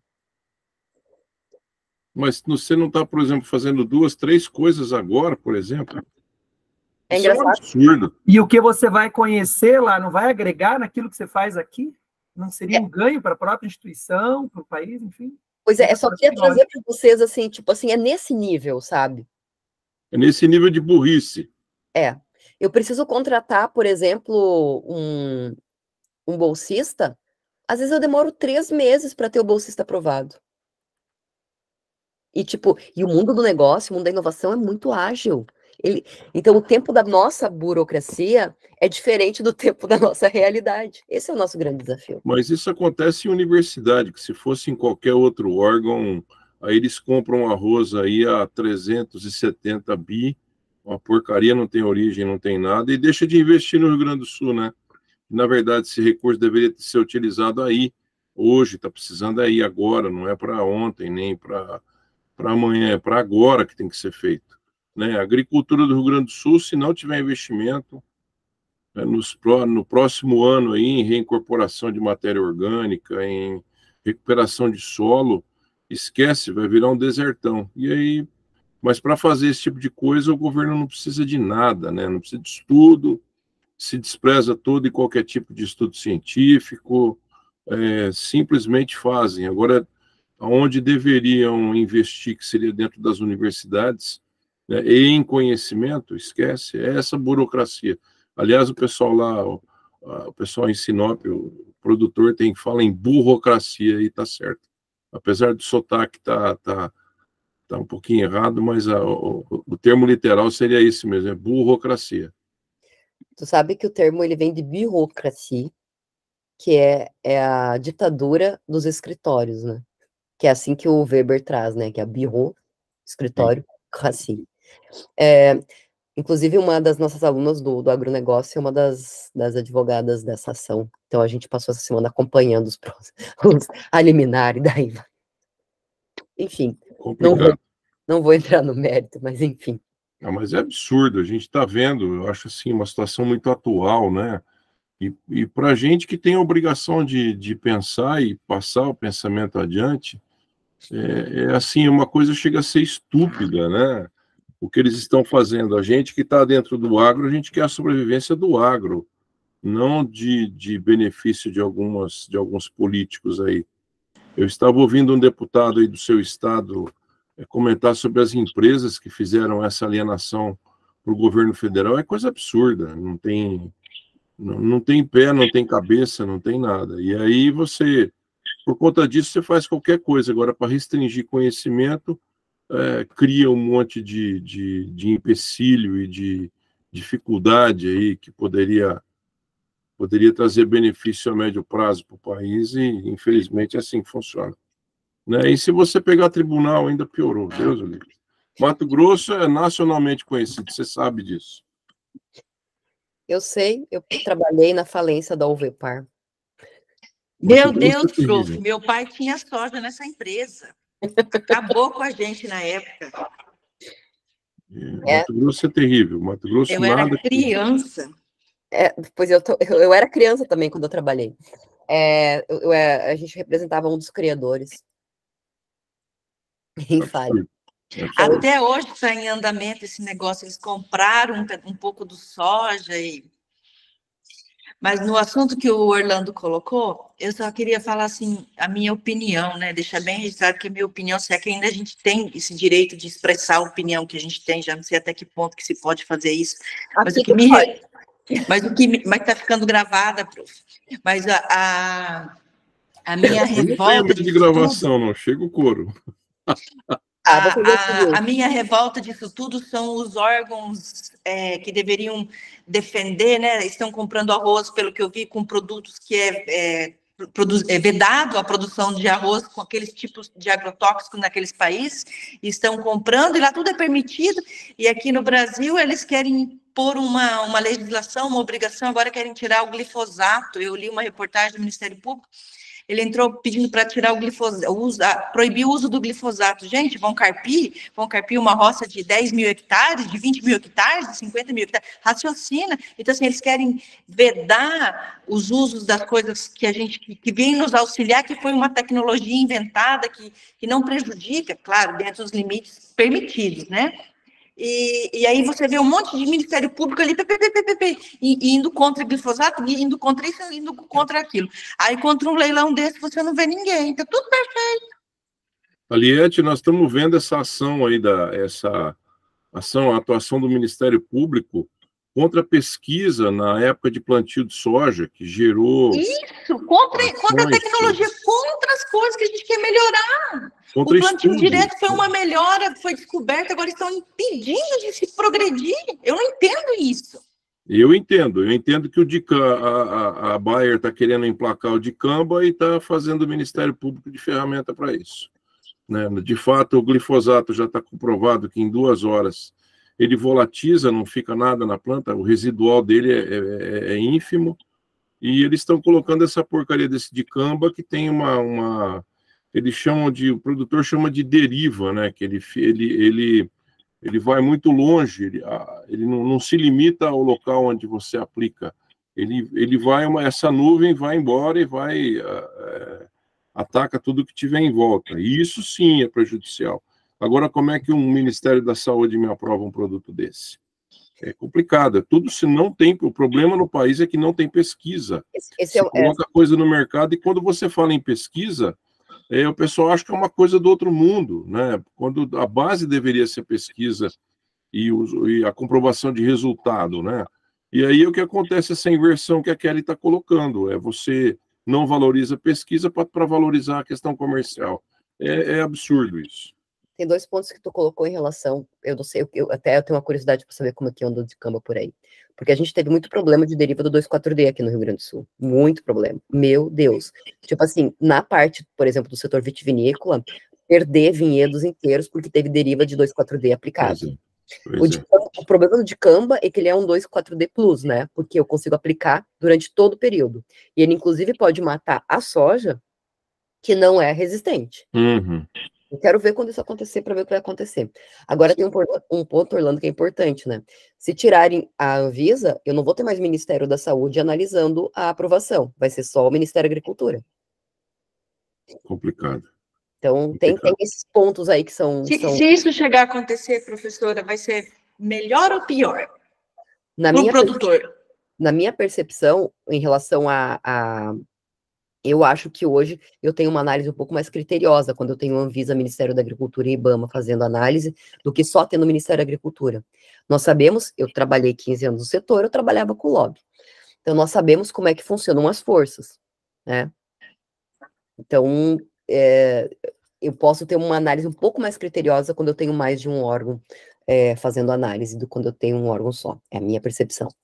O problema é a IBAMA. A IBAMA sempre vai ser contra tudo. Sim, mas eu preciso da Anvisa. Agora, você falou do 2,4-D, o 2,4-D é um tordo alterado, modificado. E o 2,4-D, sim, é extremamente nocivo. Já o glifosato, não, pelo que eu conversei com as pessoas. Eu não sou técnico na área, mas... Sim. E daí a gente tem um problema, daí é outro problema, né, do glifosato, que são as barreiras, daí... não tarifárias que alguns países colocam por ter, né, porque ele deixa algum tipo de resíduo, ele deixa, porque eu consigo no produto final, tipo assim, na soja eu consigo verificar se foi utilizado ou não, e se eu pego isso, por exemplo, eu não consigo exportar para alguns países, então tem essa questão, que em alguns países ele é proibido, né, então tem esse ponto também que a gente precisa modular, né, para ver como fazer. O problema é que o glifosato caiu em domínio público, não tem mais royalties, não tem patente, caiu, e agora eles criam essa... Eles usam, na verdade, do MP para fazer esse tipo de coisa. E o MP não entende patavina nenhuma. E começam a criar o que se chama narrativa agora em cima de determinado fato, e o MP acaba sendo um instrumento para essas grandes empresas. Né? Não que o MP possa ter algum tipo de corrupção, alguma coisa nesse sentido. Não digo nessa parte, mas com exceção da vaidade daquela ação da soja que não deixou pesquisar o calendário de plantio, o restante eles não entendem nada do que eles falam. E nós vamos ver o caos que vai virar, na minha opinião, pelo menos, essa enchente que deu ali no Rio Grande do Sul, que eles vão usar como negócio de meio ambiente, como do clima, do não sei o quê, o desmatamento. Eles estão colocando narrativas, e vocês vão ver o que eles não vão fazer daqui para frente. Mas coitado do produtor. Fazem. É o que eles sempre fazem. Bom, dessas partes talvez a gente tenha uma visão um pouco diferente, mas eu vou continuar a aula aqui na parte... Enfim, o que eu queria trazer para vocês é uma coisa que está relacionada com o que a gente estava conversando também. Até 94, o Brasil escolhia o que ele queria permitir a patente ou não. E daí os defensivos, eles não eram protegidos, assim como os fármacos. Em 94, quando o Brasil adere ao OMC, portanto, né, obrigatoriamente ao TRIPS, o TRIPS determina que qualquer matéria deve ser patenteável em todos os setores tecnológicos, desde que seja nova, tenha um passo inventivo e aplicação industrial.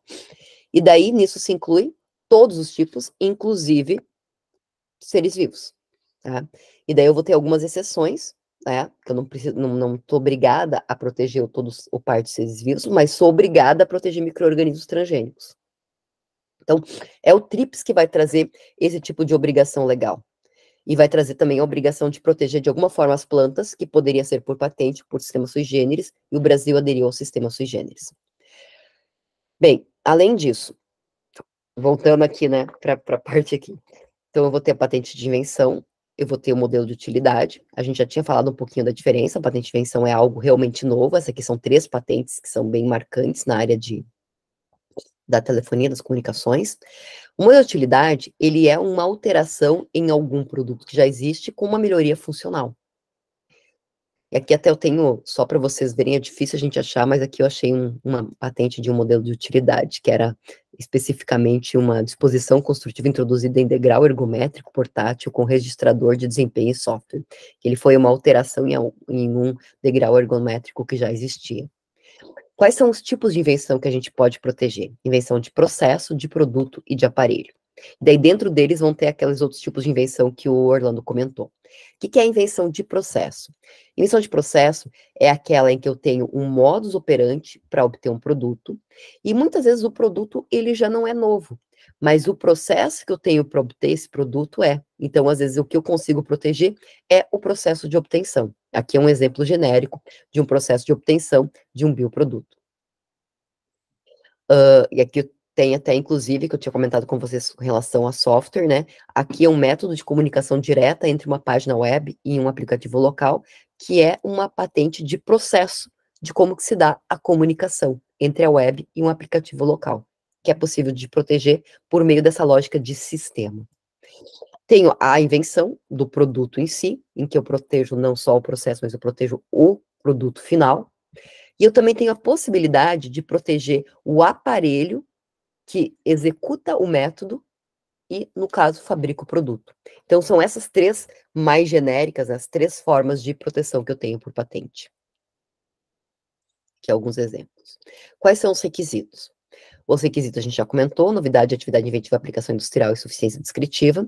No caso do modelo de utilidade, a atividade é um pouquinho menor, assim, não é uma atividade inventiva, é um ato inventivo, e eu tenho que ter também uma melhoria funcional naquele objeto que eu estou melhorando por meio do modelo de utilidade. Indo para os requisitos, o que é a novidade? A novidade é aquilo que não está no estado da técnica. O que é estado da técnica? Tudo aquilo que foi tornado acessível ao público antes da data do depósito do pedido do patente. Pode ser descrição escrita, pode ser oral, pode ser no Brasil, pode ser no exterior, pode ser em qualquer lugar. Então, o estado da técnica é tudo que eu tenho disponível. E esse é o grande desafio. Como é que eu realmente crio alguma coisa que não foi inventada, sei lá, na Coreia, na China, porque eles fazem uma busca bem exaustiva para conceder uma patente de invenção. E esse é um outro ponto interessante. O Brasil é conhecido como um dos países mais rigorosos em termos de concessão de patente de invenção. Nos Estados Unidos, eu vou mostrar depois um exemplo para vocês, é muito fácil patentear. Tipo, eles aceitam muita coisa que aqui a gente não aceitaria. Mas está relacionado com os critérios que nós elegemos para algo ser passivo de proteção. Estado da técnica. Então, assim, mesmo que o próprio inventor divulgue a sua invenção, ela vai fazer parte do estado da técnica. E pode estar no Google, pode estar no YouTube, pode ser uma palestra, pode ser alguma, sabe, qualquer coisa pode ser considerado. Então, tudo aquilo que eu tornei acessível. Quais são as exceções? Período de graça, prioridade unionista, prioridade interna, PCT. Eu vou falar só de algumas delas. Elas vão estar aqui depois, qualquer coisa vocês podem me perguntar. Lembra que a gente viu numa patente que a Coreia, ela demorou 12 meses para depositar aqui? Todos os países que fazem parte da Convenção União de Paris, eles têm esse 1 ano para depositar em outros países, seja marca, seja patentes. E daí, essa é a prioridade unionista, é que a minha tecnologia, ela continua nova, mesmo que eu demore 1 ano para depositar aqui, ou no país que eu escolher. Depositei no Brasil, fui eu estudar quais são os mercados que fazem sentido para mim, eu tenho 1 ano para fazer isso, e daí eu escolho quais são os mercados, e eu não perco a novidade do meu invento. A prioridade interna, eu não vou entrar nela, e tem o período de graça, que eu chamo de período de desgraça.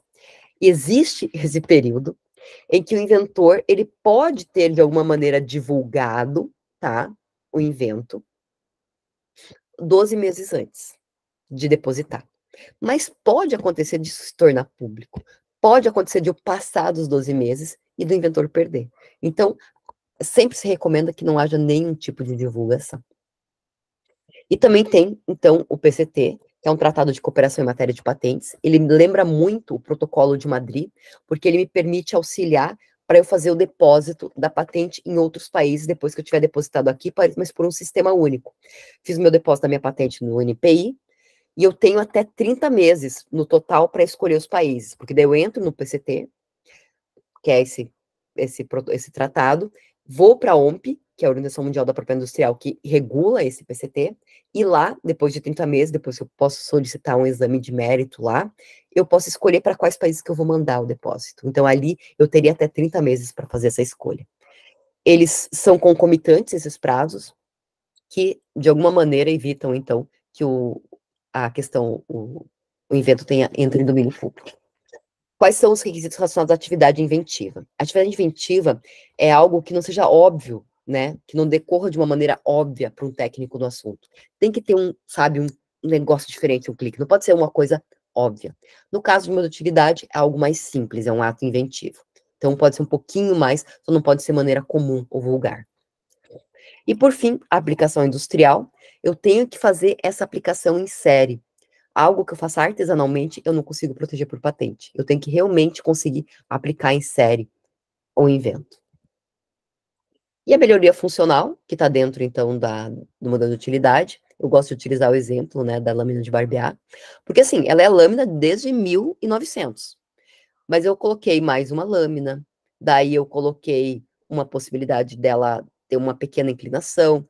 Daí eu tenho uma inclinação, daí as lâminas, elas podem, digamos assim, acompanhar o contorno do corpo. Cada uma dessas melhorias funcionais pode, se tiver novidade, atividade inventiva, aplicação industrial, ser também uma patente de modelo de utilidade. E as condições para patenteabilidade? Então, eu tenho que ter um pedido único, eu não posso colocar 3 ou 4 inventos dentro de um pedido. Tem que ter suficiência descritiva, que eu comentei com vocês que a patente tem que realmente explicar para um técnico no assunto como que funciona. Eu tenho que ter clareza e precisão nas reivindicações. Aquela que a gente viu, as reivindicações eram muito ruinzinhas e muito genéricas. Então, uma coisa importante, quando eu trato de suficiência descritiva na área biotecnológica, às vezes eu não consigo descrever totalmente aquele micro-organismo. Então, existe a possibilidade de eu depositar o material em uma instituição autorizada pelo NPI, ou no caso do Brasil, que ainda não aderiu ao Acordo de Estrasburgo, ter uma autoridade internacional onde eu deposite. Para quê? Para que um terceiro que quiser pesquisar, para depois poder utilizar, depois que passar o período de domínio público, poder acessar aquele micro-organismo. E eu tenho que ter, então, as reivindicações muito claras.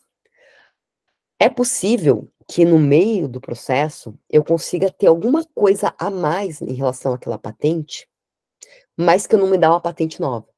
Então, eu posso adicionar aquilo lá numa patente já existente minha, que é o certificado de adição. Então, aqui tem, inclusive, um certificado de adição que eu achei. E daí eu quero entrar muito nas exceções, que eu acho que é a parte, assim, mais importante para a gente em termos de patentes. Eu vou trabalhar todas as sessões do 10 e depois as dos 18. Primeiro, a gente já comentou que pesquisas, né, que levem a uma descoberta em si não é uma invenção, né? Tipo assim, a teoria da relatividade, a descoberta de um elemento químico que foi o rádio, por exemplo, que a Marie Curie fez, eu não consigo ter uma patente sobre isso. Mas eu posso, a partir disso, criar algo. Tipo assim, o rádio, em princípio, eu não poderia patentear, mas produtos que fossem feitos a partir desse elemento químico, sim, eu poderia proteger. Concepções puramente abstratas, esquemas, planos, princípios, métodos comerciais, contábeis, financeiros, educativos, publicitários, sorteio e fiscalização, eu também não consigo proteger. E daí, volta e meia, vai aparecer para vocês, se forem trabalhar com isso, alguém tentando proteger um método inovador de como ganhar dinheiro. Um método inovador de como ensinar. O método em si não é passivo de proteção. O que eu posso proteger? Bom, eu não consigo, por exemplo, proteger um método rápido de divisão, mas eu posso usar esse método para criar uma máquina, que é uma calculadora. E daí eu posso proteger a calculadora. Então, o método em si não é possível, mas se eu acoplo ele no sistema, eu posso ter algum tipo de proteção. E daí, tipo assim, um exemplo, né? Esses métodos, primeira venda em 7 dias. Não tenho como patentear a primeira venda em 7 dias. Mas eu posso ter algumas coisas que eu posso proteger em relação a isso. Obras literárias, arquitetônicas, eu não consigo proteger também por patente de invenção, porque eu tenho a legislação específica. Inclusive, essa aqui, ó, é a imagem que eu tinha comentado para vocês, que ganhou um prêmio nos Estados Unidos. E como ela foi feita inicialmente por IA e depois ela foi manipulada, ela perdeu o prêmio, porque lá eles entenderam que só poderia ser algo que fosse criado pelo ser humano. Agora, eu não posso proteger o método de fazer o bordado, mas uma máquina que faça isso automaticamente, eu posso. Programa de computador. O programa de computador em si, eu não posso proteger por patente, porque ele vai ter a lente software que vai proteger. Agora, um equipamento que possui um software que resolve um problema técnico, e dentro dele tem um software especificamente, pode ser protegido como patente esse todo, que é a patente implementada por programa de computador. O software em si, eu não consigo proteger. Vou proteger lá pela lei de software. A apresentação de informações, eu não consigo proteger também. Mas eu posso proteger, por exemplo, o suporte, onde essas informações são gravadas. Regras de jogo, eu também não consigo proteger. Mas eu posso proteger os dispositivos, né? Onde elas foram implementadas e viraram um Atari ou algum outro tipo de jogo. Técnicas e métodos operatórios ou cirúrgicos, bem como métodos terapêuticos ou diagnóstico para aplicação no corpo humano ou animal, são proibidos também, são vedados de ter proteção, os terapêuticos. Os não terapêuticos podem. E daí vem uma questão, né? Nos métodos, né, de diagnóstico para COVID, por exemplo, detectar COVID, eu não posso ter uma patente. Mas, por exemplo, esse kit ELISA que eu utilizo para, coletando sangue, poder detectar, isso eu posso proteger. Tem essas diferenças que são importantes. Esses métodos fora do corpo do ser humano são patenteáveis, tanto que eu tenho, por exemplo, patenteado o sistema da radiologia, da mamografia, de fazer. Eu não posso proteger o método em si, mas o sistema eu posso.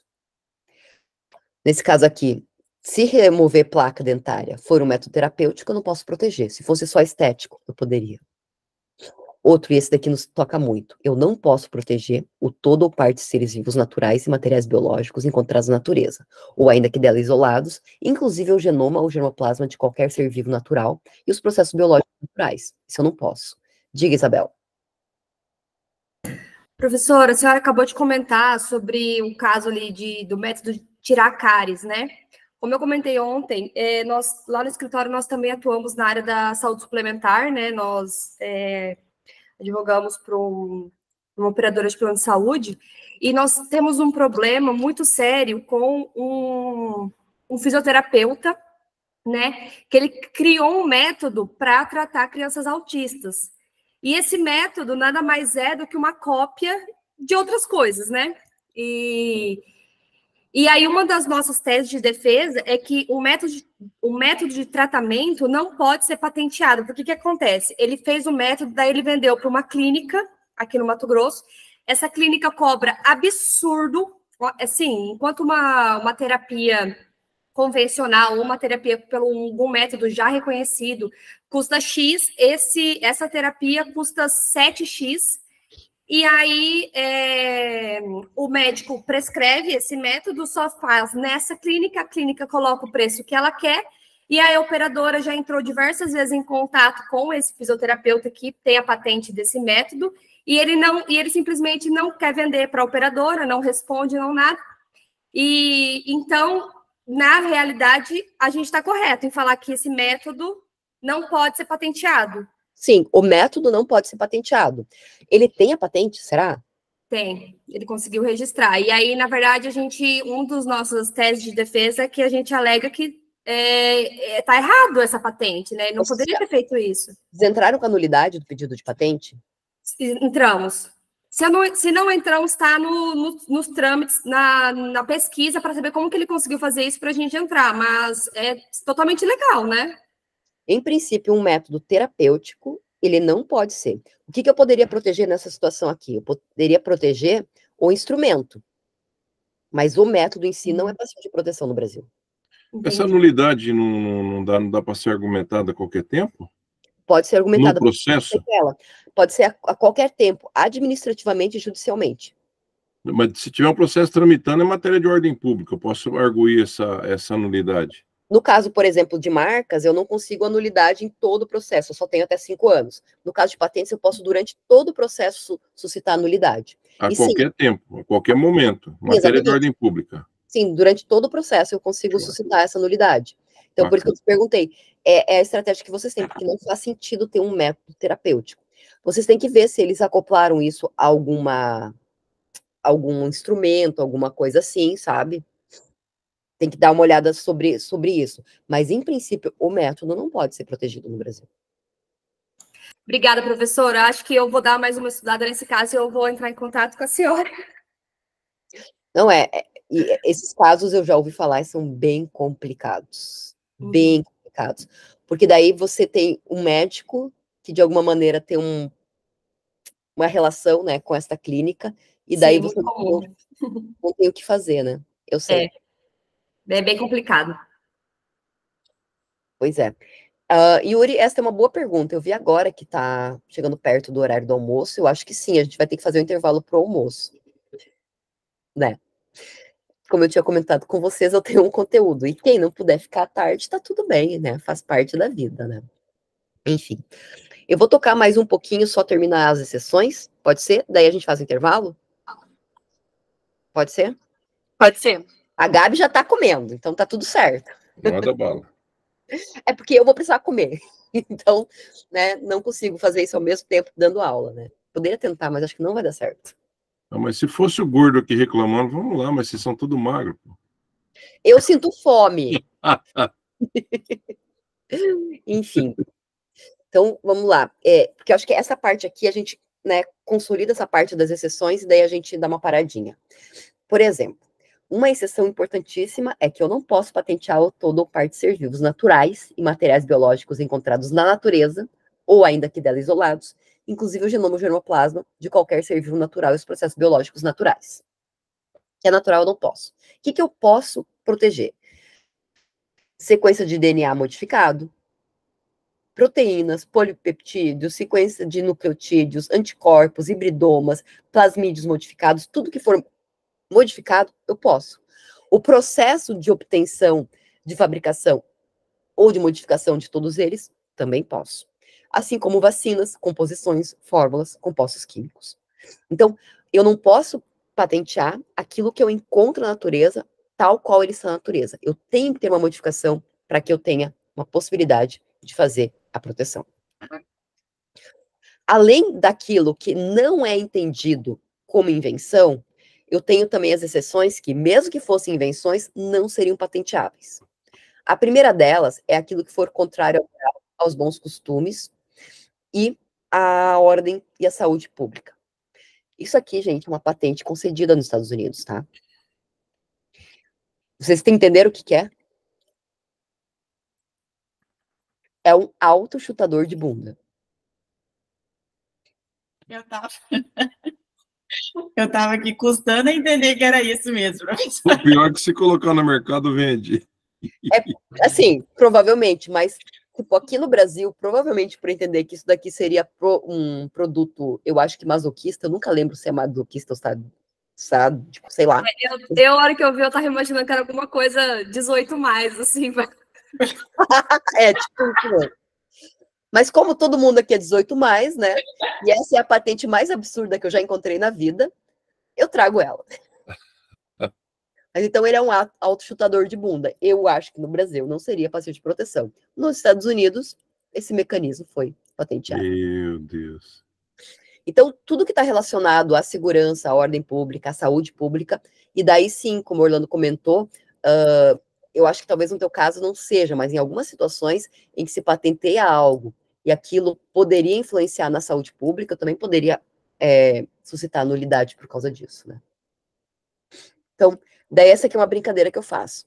Uma patente sobre como abrir um cofre de altamente seguro em 30 segundos. Será que é uma patente que poderia ser deferida? Não, né? Por que não? É legal. Mas se você está mostrando que o cofre é inseguro... Pela função do objeto, eu acredito que não. Eu também acho que não. Assim, aqui vem a questão, porque eu não estou imaginando que quem vai abrir o cofre é um ladrão. Mas eu tenho o chaveiro que precisa abrir esse cofre se der problema, né? Então, assim, essa é a brincadeira que eu faço realmente. Tipo, em tese, essa forma de abertura eu poderia proteger. O problema é se isso que fosse. Uma restrição de venda, por exemplo, professora, não era qualquer pessoa que poderia comprar? Não? Em princípio, não. Então, visto pela análise de falha de segurança, porque uma pessoa, para abrir um cofre em 30 segundos, está analisando a segurança do equipamento. Ele poderia patentear a falha de segurança, que foi analisada por ele. Não dá, aí é método. Pois, mas o método eu não posso. Mas eu poderia, por exemplo, se fosse um aparelho que pudesse medir, né? Porque eu preciso que um chaveiro possa abrir um cofre desse, talvez não precise ser em 30 segundos, mas que eu preciso que ele abra um cofre desse se der algum problema. Então, esse aparelho que poderia medir isso, eu poderia patentear. Eu só queria brincar com vocês, porque é muito subjetivo, e esse é o grande problema. É muito subjetivo, o que é contrário à moral, aos bons costumes, à segurança e à ordem e à saúde públicas. Então, e daí tem no manual, isso é uma coisa importante, tanto marcas quanto patentes têm no NPI um manual de registro, que vai falar de cada um desses pontos, vai dizer o que pode, o que não pode, que é bem detalhado, bem completo, que é bem útil de utilizar, assim, para a gente fazer o registro. E daí ele vai detalhar alguns exemplos também, né? Mas aqui é a parte mais subjetiva para mim. Professora, desculpa, pode falar, Daiane.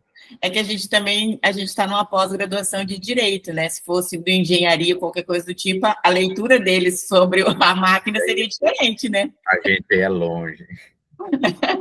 E eu já estava pensando naquela invenção na outra ali, de colocar umas pernas daquelas de manequim e a botina na calçada. Ficava mais bonito. Para testar a resistência do calçado, né? Nessa relação do cofre, como a senhora mostrou ali, numa patente, uma possível patente, já que existe, vamos dizer assim, um objeto anterior a essa nova que pretende ser registrada, a função daquilo que já foi registrado relacionado a essa nova não é levada em consideração? Na mosca, Clademir, sim. Aquilo que já tem na outra, eu não vou poder proteger na minha. Aquilo que já tem na outra, for muito relevante para minha, eu vou ter a minha patente como uma patente dependente daquela outra. E, portanto, eu só vou poder comercializar ela com autorização do titular da patente original. Boa observação.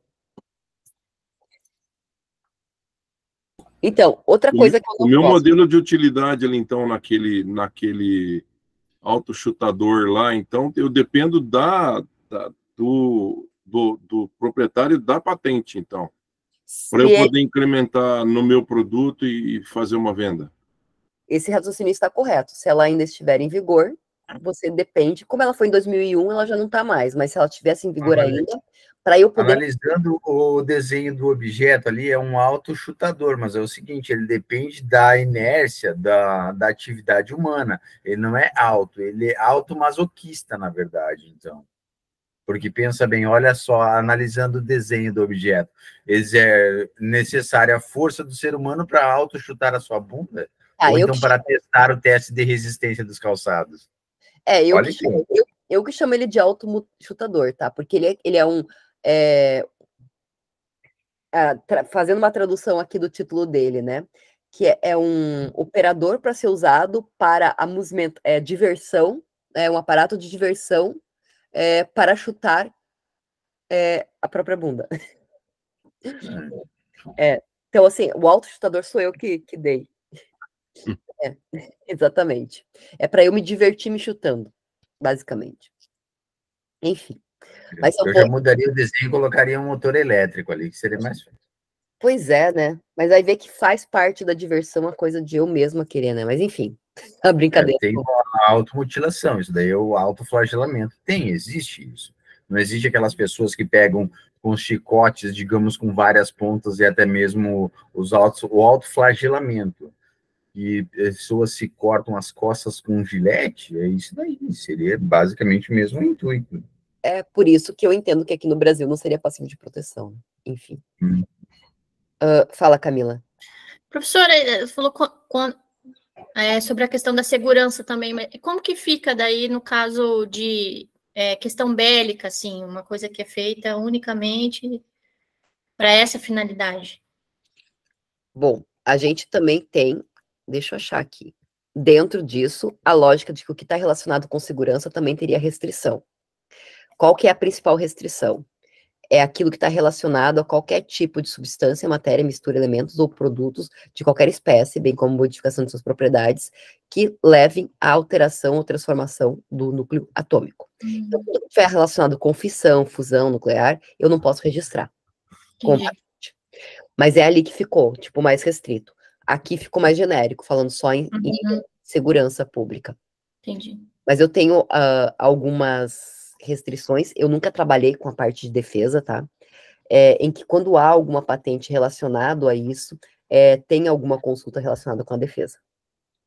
Tem. Ah, sim. Eu nunca trabalhei, então eu não conheço, mas eu sei que tem. Enfim. E daí tem o último, que é o que nos interessa muito, porque eu tenho uma exceção que eu não posso registrar micro-organismo, nada natural. E essa aqui é a que diz que eu não posso registrar mesmo que estejam modificados o todo ou parte de ser vivos, exceto que os micro-organismos transgênicos que atendam aos requisitos de patentabilidade, atividade inventiva, aplicação industrial e que não sejam meras descobertas. Então, um exemplo que eu trago, eu não trouxe não consegui achar ainda, que na verdade não dá para ver nele, é uma patente que foi bastante discutida, né, que é a patente chamada de oncomouse ou onco-rato. Nesse caso aqui, o que acontecia? Esse rato, ele era geneticamente modificado para sempre ter câncer. Qual o objetivo? O objetivo era que depois ele fosse um rato de laboratório para desenvolver medicamentos relacionados à cura do câncer. Então, tem essa patente nos Estados Unidos, ela não poderia ser protegida no Brasil. Então, só para vocês saberem, sim, existe alterações genéticas, hoje deve ter muito mais que isso, mas esse aqui é um dos primeiros, né, que daí levantou muita discussão, que era um rato geneticamente modificado. Um dos problemas dessa definição é o que são os micro-organismos transgênicos.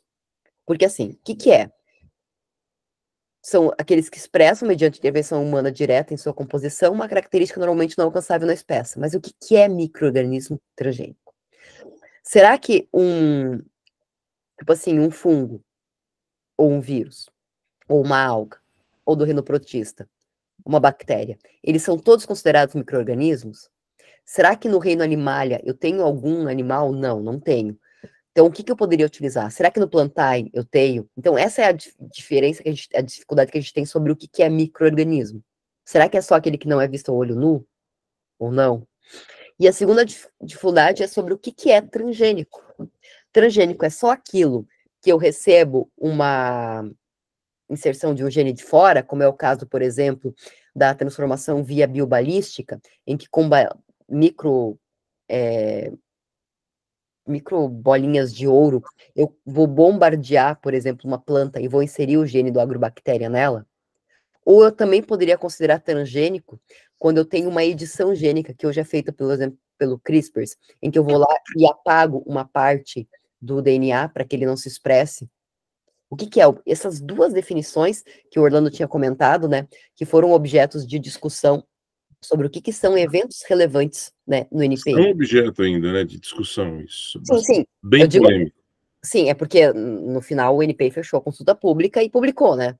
Mas é uma discussão muito grande sobre o que é o micro-organismo e o que é o transgênico. Será que um micro-organismo que foi só editado geneticamente, ele vai ser considerado transgênico? Uma das discussões que a gente teve com relação ao arroz, por exemplo, é que o arroz que teve alteração genética, ele não foi por transgenia, foi por mutação. Isso quer dizer que o que foi feito foi irradiar raios gama, se não me engano. Efeito natural, seria um processo natural.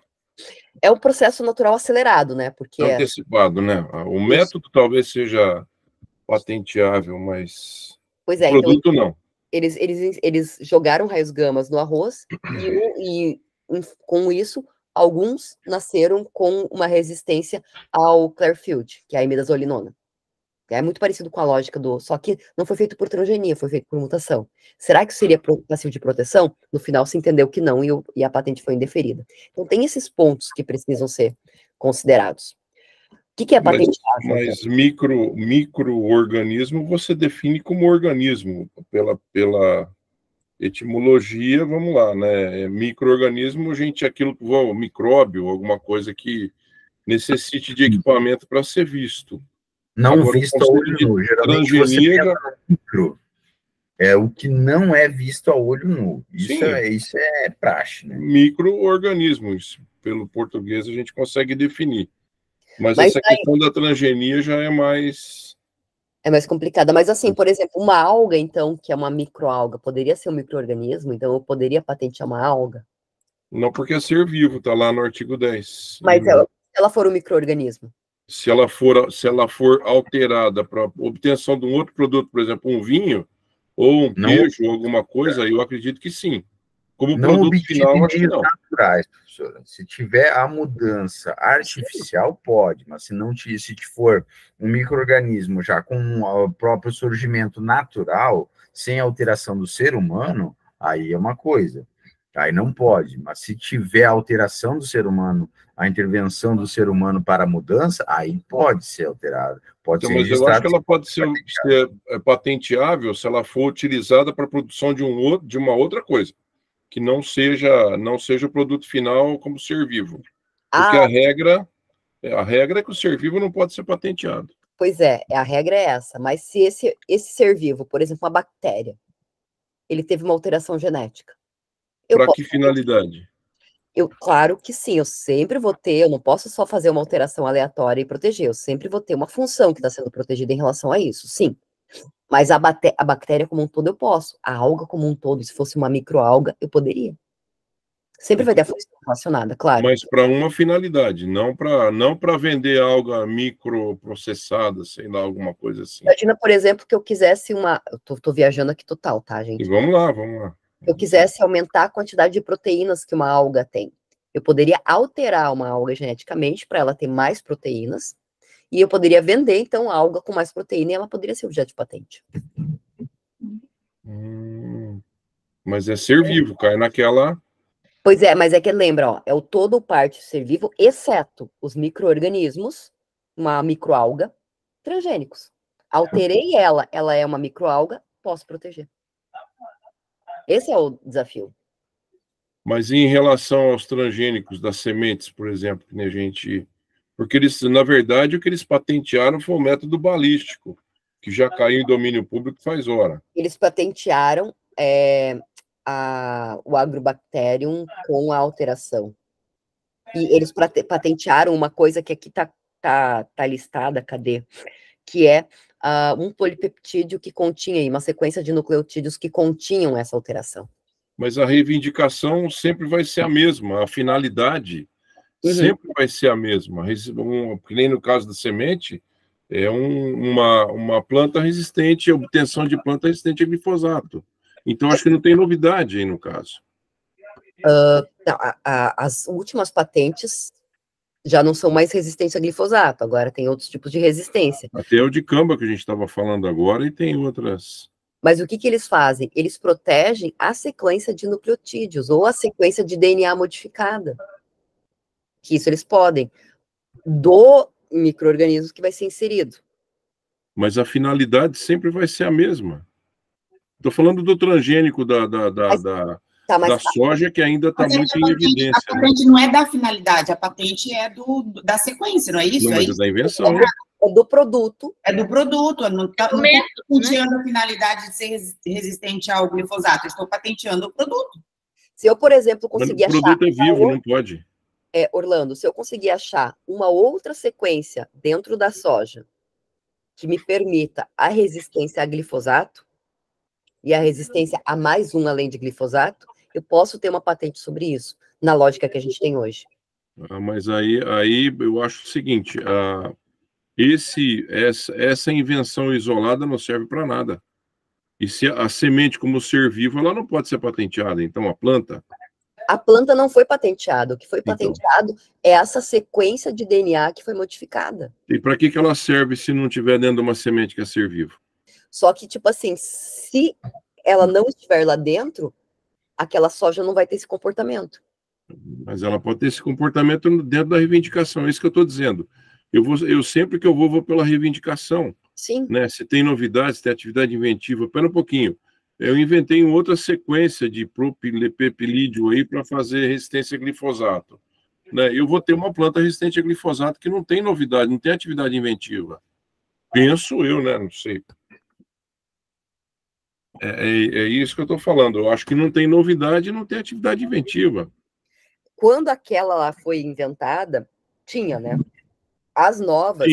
Sim. As novas, não. As novas é que elas não são mais resistentes ao glifosato, elas são resistentes a uma outra... Meu Deus do céu, um outro composto químico. Sim. Que tem uma finalidade um pouco diferente. É isso que eles fazem. Então, mas o que eu digo assim, a proteína, a enzima, ela pode ser patenteada, mas ela vai precisar ser colocada em algum lugar. E aí o que eu estava dizendo ontem, eu nunca consegui compreender isso aí. Aí entrei naquela legislação do INPI e eles editam internamente para poder fazer essa aprovação uma instrução normativa dizendo, olha, o acessório segue o principal, mas espera um pouquinho.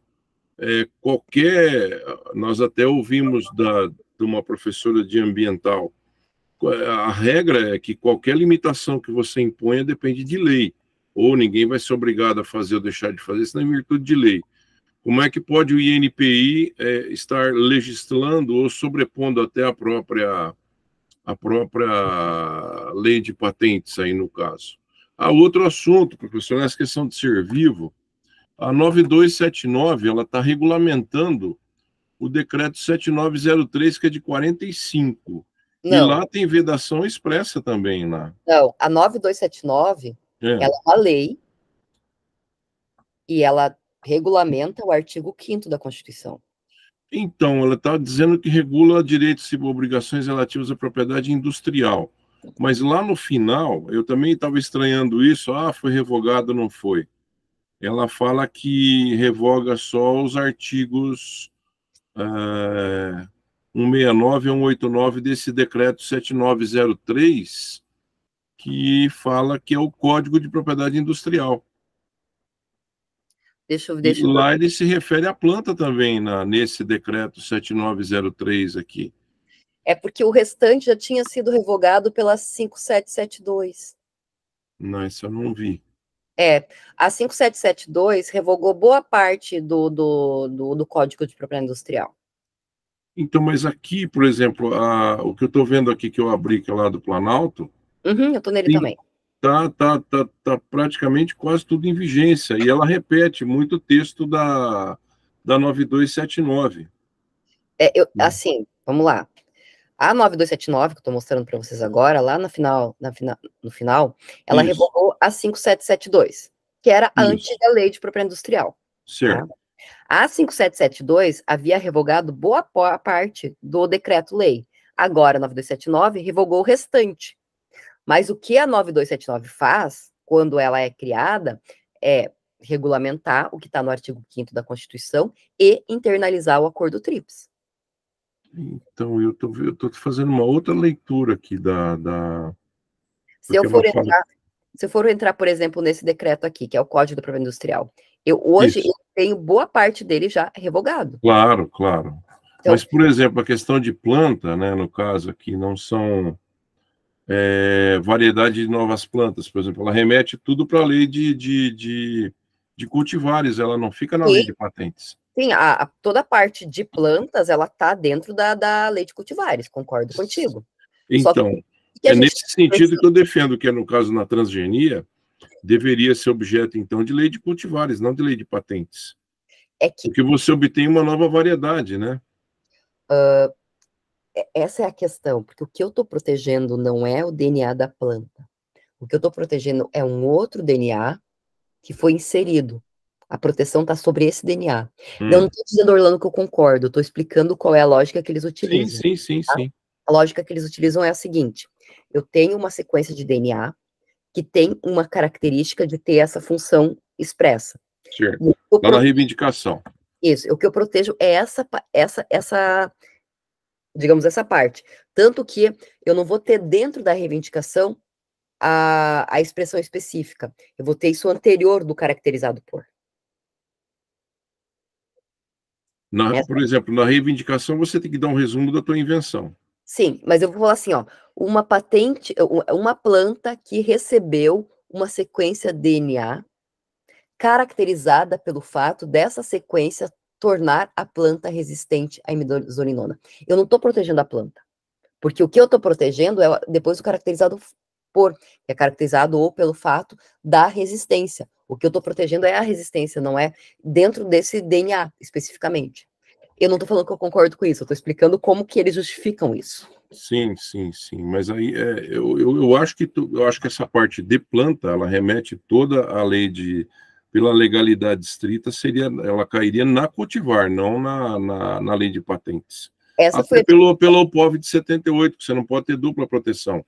Ou você protege por patente, ou você protege por cultivar, não dá para você incidir as duas. A OPOV 78 também não tem cultivar essencialmente derivada, mas mesmo assim o Brasil tem proteção para cultivar essencialmente derivada, que está na OPOV 91. Então, essa interpretação eu acho muito complicada. Eu só estou te comentando qual é a interpretação que se dá. Porque assim, por exemplo, essa sequência de DNA e RNA modificado, ela não vai ser um ser vivo. Não, ela nunca vai ser um ser vivo. Mas ela só vai ser um ser vivo se inserido na sequência da planta.